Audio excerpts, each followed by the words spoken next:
Bonjour, bienvenue dans cette nouvelle information sur Vivo. Aujourd'hui, nous allons parler des templates. Les templates sont une partie importante de Vivo. Par contre, on ne peut pas parler des templates sans parler des modules. Sans parler plutôt des canaux, puisque les templates sont utilisés via les canaux. Dans Vivo, nous avons deux types de canaux, les canaux à template et les canaux qui n'ont pas besoin de templates.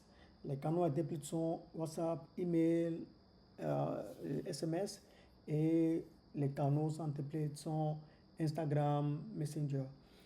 Les canaux qui n'ont pas de template, c'est parce que ces canaux ont beaucoup de restrictions au niveau de méta. Par exemple, pour Messenger ou Instagram, tu ne peux pas envoyer un message à quelqu'un qui ne t'a pas contacté. Donc, c'est beaucoup plus difficile. Par contre, ce sont des canaux à utiliser de façon active dans une conversation. Alors, revenons sur les templates. Les templates sont... le but, c'est pour pouvoir envoyer un message, une notification, informer, faire des campagnes. Donc, les templates sont au cœur de l'utilisation de notre système. Alors, pour créer un template, je viens sur créer un nouveau modèle. Ici, je vois la liste de mes templates. Et il y a un concept simple à intégrer. C'est le concept d'intention. Un template est créé pour une intention donnée. Donc, le système te demande de choisir l'intention. Ça peut être une notification, c'est pour une campagne, c'est pour utiliser dans les automatisations ou pour les rendez-vous, les pages, la réputation. C'est toi qui décides de l'intention. L'intention n'est pas bloquante, mais l'intention permet de faire de meilleurs filtres sur les templates. Alors, si je prends le template de rappel de rendez-vous, ici, le template a deux versions, une version WhatsApp et une version email. C'est important de comprendre. On n'a pas des templates email, des templates WhatsApp, non. On a un template avec plusieurs versions, une version par canal.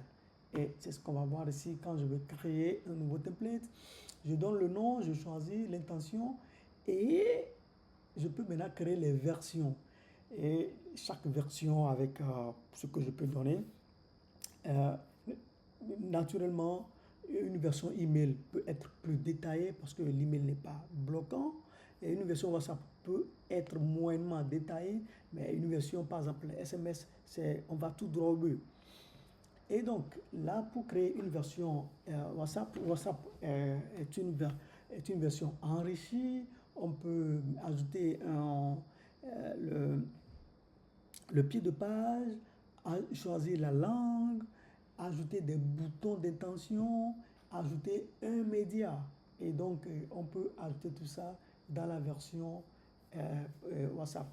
Et pour donner quelques exemples, se désabonner, ça dit tout.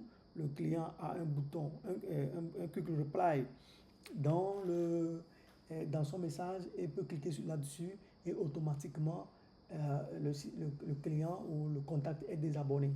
S'inscrire est beaucoup plus pour les événements. Quand un client reçoit un message pour un événement, quand la personne clique sur s'inscrire, le système automatiquement inscrit cette personne à l'événement. Comme annuler un rendez-vous qui vient d'être pris, le client reçoit la notification de rendez-vous, le client peut cliquer sur annuler et le rendez-vous sera annulé. Et donc, je peux aussi ajouter un média image,